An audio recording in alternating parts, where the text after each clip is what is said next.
நெல்லை சந்திப்பு ரயில் நிலையம் அருகே நிறுத்தி வைக்கப்பட்டிருந்த இருசக்கர வாகனத்தை மர்ம நபர் திருடிச் சென்றதை கண்ட வாகன உரிமையாளரான ரயில்வே ஊழியர் பின்னால் ஓடிய நிலையில் போக்குவரத்து போலீசார் திருடனை மடக்கி பிடித்தனர். இதுகுறித்த கூடுதல் விவரங்களை செய்தியாளர் ராஜா வழங்க கேட்கலாம். ராஜா, வணக்கம். முழு விவரம் என்ன?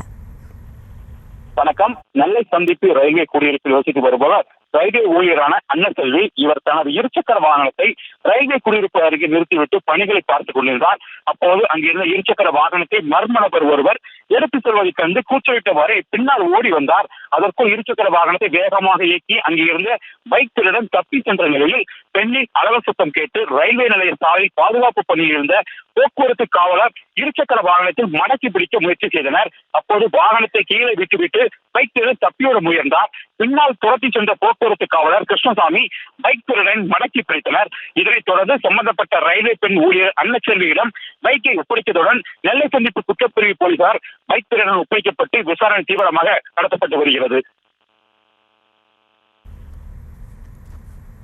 விவரங்களுக்கு நன்றி ராஜா.